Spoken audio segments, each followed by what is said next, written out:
Peter Dutton, thank you for your time. Thanks, Laura. You pledged your loyalty to Malcolm Turnbull just a couple of days ago. Today, you tried to take his job. What changed? Well, Laura, I formed a judgment that I was the best person to lead the Liberal Party to the next election. I believe that we can win that election. I believe we must win it. We can't afford to have a Shorten-led government, and the party room's made its decision. I honour and respect that decision, obviously.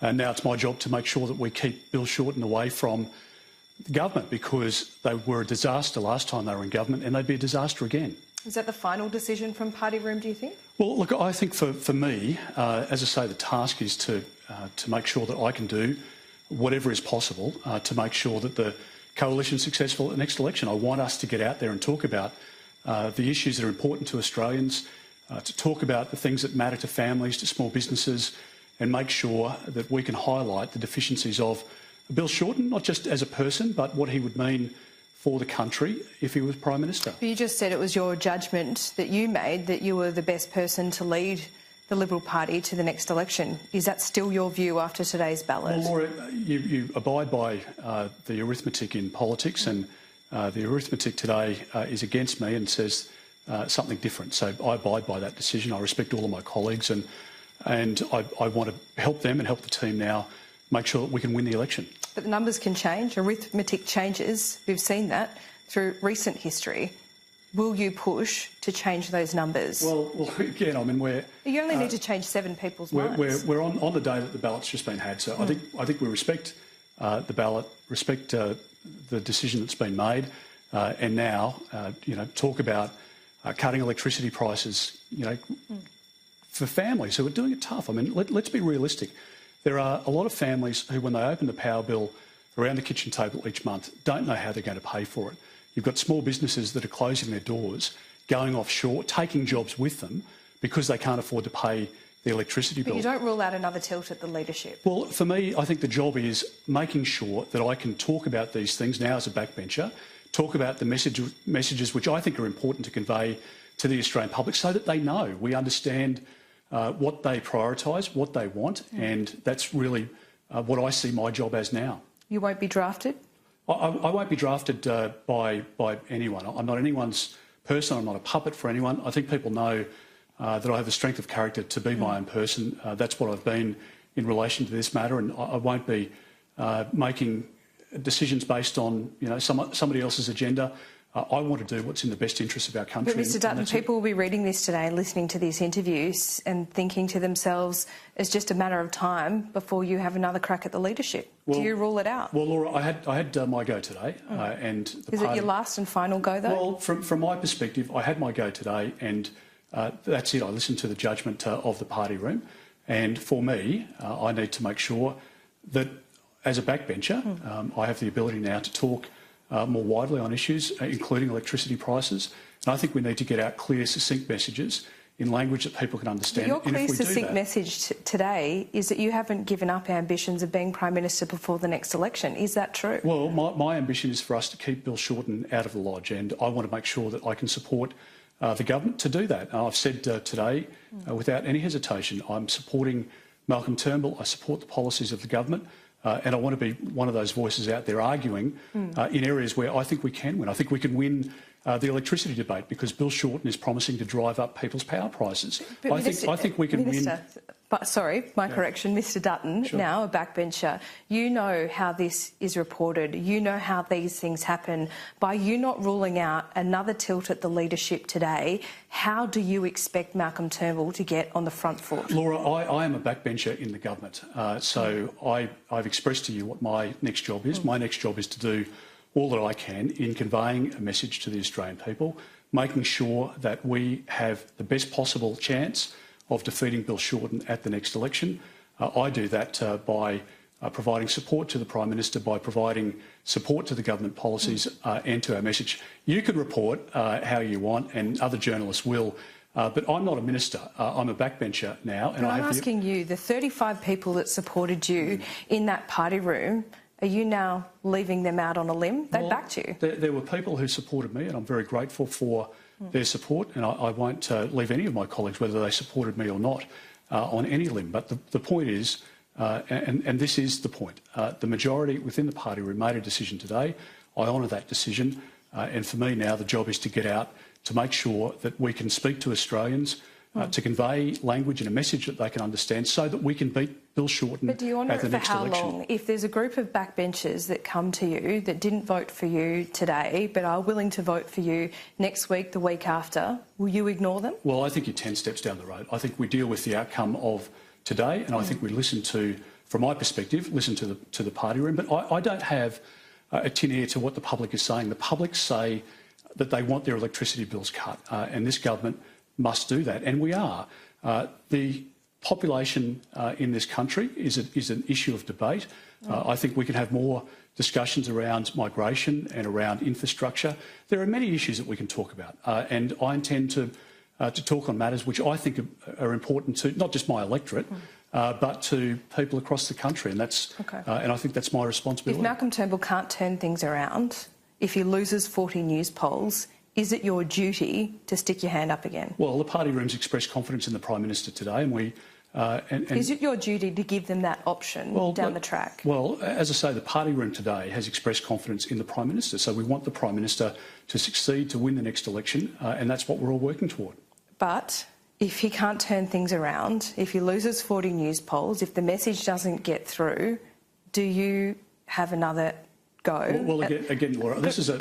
Mr Dutton, you say today that you made the judgment that you were the best person to lead the party to the election. You can't expect people to believe that you've all of a sudden, with 35 members of your party voting for you, supporting you, for you to all of a sudden change your mind. Yes, but Laura, this is a very clever journalist asking the same question in a different way, and I'm just going to give you the same answer that I gave before. My job is to make sure that we defeat Bill Shorten at the next election. I'm doing that in supporting the Prime Minister, in making sure that we support good policy, advocating good policy, conveying that to the Australian people, and from my perspective, that's what's important. The party room made a decision today. I abide by that, and that's the end of it. Did you damage Malcolm Turnbull so much today that it's going to be difficult for him to defeat Bill Shorten? No, I want us to defeat Bill Shorten. I want to, all along. I mean, I was loyal to, not just Malcolm Turnbull, but before him Tony Abbott, before him Brendan Nelson, and before him John Howard. I've served loyally to 4 Prime Ministers. I harbour no animosity toward the Prime Minister whatsoever. But for me, we need to make sure that we're listening to what the Australian public is saying and convey the messages in a way that people can understand. And if we do that, then I think we can defeat... He's a diminished Mr. leader Shorten. now, though. How do you expect the voting public to vote for Malcolm Turnbull when 35 of his colleagues weren't willing to in a party room ballot? Well, I think we say very clearly to the Australian people that the policies of this government, the policies of the Prime Minister, are far superior than anything Mr Shorten's got on offer. And the fact is that Mr Shorten has, hundreds of billions of dollars worth of taxes. With respect, you're saying that the policies are better than Bill Shorten, but isn't that why we're in that situation? No, look, I argue, as a Cabinet Minister, my job is to argue and to provide good advice to the Prime Minister of the day. I've done that. I did it within the true Westminster system, and I continue to do that, as I say, over 4 leaders that I served. And I've been on the front bench since 2004. I've worked in a number of portfolios across government, and my job as a minister or a Cabinet Minister is to provide frank advice to the Prime Minister of the day. The Prime Minister can heed it or not, and in the end I make my arguments as a minister inside that Cabinet solidarity, but I'm a backbencher. And I'm able to speak, I think, on those issues which are important to my electorate, and I believe important to the government as well. Now you have the freedom of speaking out from the backbench. What frank advice do you give Malcolm Turnbull today going forward? Well, again, I don't offer people, including leaders of my party or Prime Ministers, advice over the airwaves. I mean, my job is to advocate the policies of the government, policy ideas of my own that I think would be of benefit to the government. I'm not providing advice. I've had a very cordial conversation with Malcolm today, and that relationship continues. So, as I say, I don't harbour that animosity. Why do you think? What's the nub of the problem here with the party under his leadership? What has gone wrong? What has got us to this point where 35 members of your party were willing to vote for you rather than him? Well, Laura, people can speak for themselves. I think you've got a couple of issues that we need to deal with. I do think we need a more succinct message. I think the energy debate is difficult to conduct for the Liberal Party, including not just this Prime Minister, but for previous Prime Ministers right back to Howard. It's difficult for the Labor Party as well. And it's made even more difficult in a majority of one that we currently have within the federal parliament. So from my perspective, as I say, concentrating on the issues which are important, cutting electricity prices. Let's stay on energy. Well, let me finish this question. So cutting electricity prices, making sure that we can address the issue of migration, particularly so that infrastructure can catch up in our capital cities. We need to spend more, I think, and we're already spending an incredible amount in health, in education and in aged care. There are other areas where we need to do more work in. So they're the policies that the government, I think, has worked very well at, and I've supported all of the policies to date. And we need to make sure that we continue that debate, need to make sure that we get the message right and provide it in a succinct fashion. And then I believe we can beat Bill Shorten at the next election. OK, let's go through those. Energy. Yeah. Is the energy policy finally right after a few iterations? Well, if it's going to say to the butcher in my electorate at Brendale that you're paying $5,200 a month now for your cold rooms to stay, cold and to keep the lights on, if we're going to say to that individual that you've got $64,000 a year to pay in that small business before you pay $1 in rent or wages or other input costs, if we're going to say to him that that power bill is coming down and we can provide you with that guarantee, then I support it 100%. And that's my approach. Is that what's happening here? Is that what this policy would do? Well, power prices are coming down, and full credit to... But this policy that was announced just yesterday by Malcolm Turnbull, the new iteration of an unrecognisable neg, is that the best policy to do what you say it should do? Well, I support the policy. I did in Cabinet. I've been very clear about that. Now, I know that there are other things that we can be doing, and we can look at that. What are those other things? Well, again, I mean, others can talk about that, and perhaps I can talk about it in time. Is it about not meeting the Paris target, scrapping the Paris target altogether? I'm not advocating one policy or another. I think Josh is doing a great job. I think the Prime Minister is doing his level best to make sure that we can deliver an energy policy that's going to be effective. But the Paris target is a clear problem between the moderates and the Conservatives. You lead the Conservatives. Laura, with respect, I'm not going to go... Should Malcolm Turnbull scrap the Paris target? But with respect, I'm not going to go through policy by policy today. Would you scrap the Paris target? I think, well, again, if I've got something to say about energy at some point, I will. I think today really, is about something different. I'm happy to talk to you about today's events and the rest of it, and policies and what iterations and what should be added or subtracted. Probably need longer than this conversation to go through that. Oh, we've got plenty of time. Don't worry about that. Let's talk about immigration, because you did note that in your media conference after the party room ballot this morning. Do you think there needs to be a significant reduction in our annual migration intake? Again, Laura, I'm not going to go through what I think a policy manifesto might be, but it's clear that the Australian public, particularly in capital cities, in Victoria, in New South Wales, in Queensland, have a view that the migration number is too high. People are sitting in congested traffic each day when they go to work or go and pick the kids up or go to back home in the evening, and people are worried about housing affordability in some parts of the country, not others.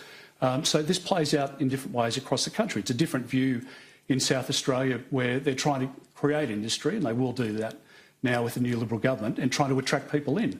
And similarly in the West, I mean, there's a divide in the view held by people in the West compared to the East, because WA is a boom state and they need migration at different times. So I think these are all issues that you need to consider. But I'm not going to say this is what the number needs to be, or this is what it should be at this point in time. I just make the point that I think there are these, headline issues that I think are important to people, important to families, important to business, and important to the economy. So there's a lot that you can talk about at the appropriate time. But I think this is an important issue for us to contemplate, and I think it's important to the Australian people. Under your leadership, would you change energy policy, migrate? Would there be a suite of of changes under Peter Dutton, Prime Minister? I'm a backbencher, right? So there's no leadership for me. I may have had a leadership position as a minister, but there's nothing more X than an X in life, and that's where I am. So I'm not. Surely this is not where you want to be. The end of your political career being on the backbench.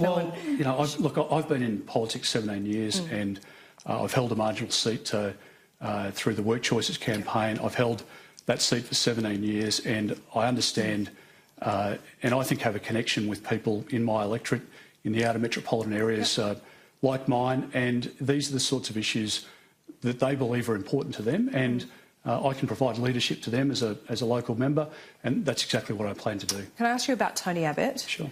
He has been certainly someone who's been outspoken about some of the policy directions in Malcolm Turnbull has taken. Has he been someone agitating publicly for this almost change that happened today? Well, I don't think it's any surprise to talk about the animosity between Malcolm Turnbull and Tony Abbott. It's not my relationship with either of them. As I say, I serve loyally to both in their cabinets, in their governments. Their issues are between them and nothing to do with me. So I don't, as I say, and I had a very good, frank conversation with the Prime Minister a little earlier today, and but it's not an acrimonious one. So others can run their races, advocate their positions. For me, I'm my own person, and I believe very strongly in the fact that I want the coalition to win the next election, because I think we can provide a more powerful response to the sorts of issues that we're talking about that are important to Australians. I think we can manage the economy more successfully. I think we can more keep successfully than Labor. I think we can make sure that Australians stay safe, that we have secure borders. All of those things a Liberal government does much more effectively than a Labor government, and for that reason I never want Bill Shorten to be Prime Minister. Some of your colleagues, though, say that you're just Tony Abbott's puppet, are you? Well, no, of course not, and that might suit their own agendas. But as I say, I've been in Parliament 17 years. I think I might have a reputation out of the Border Protection portfolio, which sometimes means you don't smile enough, or people don't see a lighter side to you, or you can't sit down in longer form interviews to show better who you are.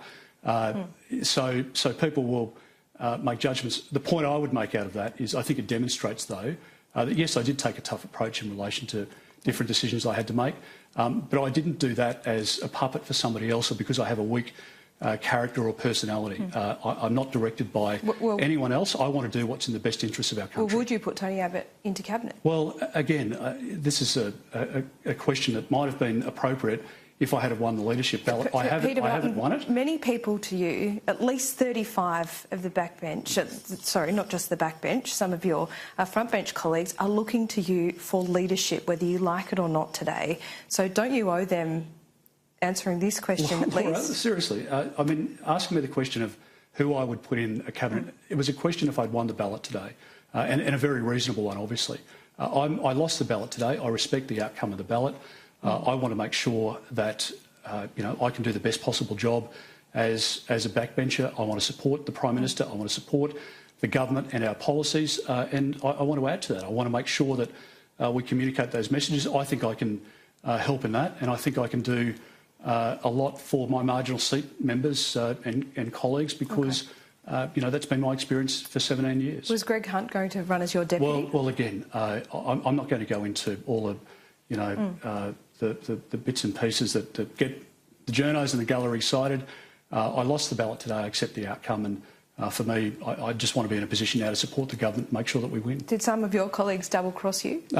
Again, I'm just not going to go into all of the details of who did what. Well, Matthias Cormann says he's a close personal friend of yours, but he doesn't agree with you. And he is a close personal friend of mine, and I'm not going to comment. I haven't seen his comments in that regard. So for me, Matthias remains one of my closest friends. I think he's one of the greatest finance ministers we've had in our country, and I think he'll continue to do a great job. If he didn't vote for you, though, are you disappointed? Well, again, that's an issue for him. I don't know how he voted. It's a private matter for him, as it is for my other colleagues, whether they voted for or against me. I want all of them to be successful at the next election, and that's what I dedicate myself to. OK. Can I just finally ask you, you noted that your portfolio has made it difficult for you to smile at times. Do you think the electorate doesn't really know who you are? They're a little bit sceptical of you and what you would bring to the leadership? I think in the immigration portfolio you're defined by Nauru and Manus. Now, I didn't put any people on Nauru and Manus. I got people off. I'd love to get everybody off there tomorrow. If I could have brought them to Australia in a charter flight overnight, I would have. But I would have seen people drown at sea, which would have been tragic, obviously. So, yes, I think people do define you. And in the modern age, people see a quick grab either on social media or a meme somewhere, or they see you quickly in the news of a night time. I think the opportunity for me as a backbencher now is to talk to people about a lighter side. I think I've got a self-deprecating sense of humour, and I like a drink like anybody else, and it's an opportunity for me to, I think now, talk a bit more about the other side that the public may not know. I'm proud of my success, and I don't regret anything that I did in securing our borders, in making sure that we got kids out of detention, closing those detention centres, the work with ASIO and with the Federal Police. All of that is crucial to the security of our country, and I think I've established my bona fides in that regard. When I was Health Minister, I mean, spending went up by 14%, hospital funding went up by almost a couple of $2 billion.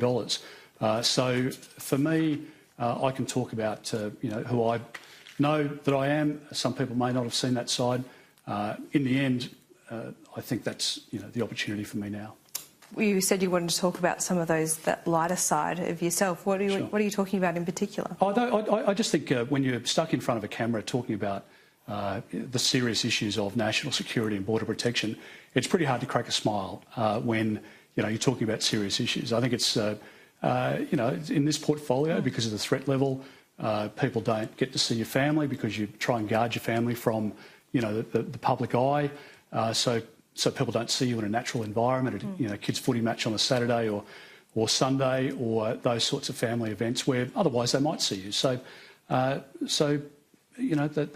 the normal side of who I am, and I want to talk more about that. Just finally, Malcolm Turnbull, you offered your resignation to Malcolm Turnbull. He said you didn't have to resign. Why didn't you stay on? I thought it was the honourable thing to do. When I was a minister in the Abbott cabinet, I supported Tony Abbott because he was the leader of the day, and I believed if I hadn't supported Tony, my job was to resign. Do you think others should resign who supported you? Well, let me finish this. So I offered my resignation to Malcolm when he was elected leader. He didn't accept that resignation, and he asked me to serve in his cabinet, which I did. I was loyal every day through all sorts of discussions, sensitive discussions, and never a word of it leaked. So I was of the belief, am of the belief now, that given that I had challenged the leader of my party, that it was untenable for me to sit in the cabinet with him in that circumstance. And for that reason, under the Westminster tradition, I thought it was important for me to offer that, and to, even despite, as you say, his kind words about wanting me to stay on, I thought it was the right thing for me to do to insist on that resignation. Should others follow your lead? Well, as I say, it's an issue for others as to what they do. People can make their own judgments, but I only talk for me, and that was a decision that I made today, and when Malcolm became leader after Tony Abbott's period. So now, no sniping, no undermining? No sniping, no undermining, and I can relax a little bit, which is good. Peter Dutton, thank you for your time. Thanks, Laura.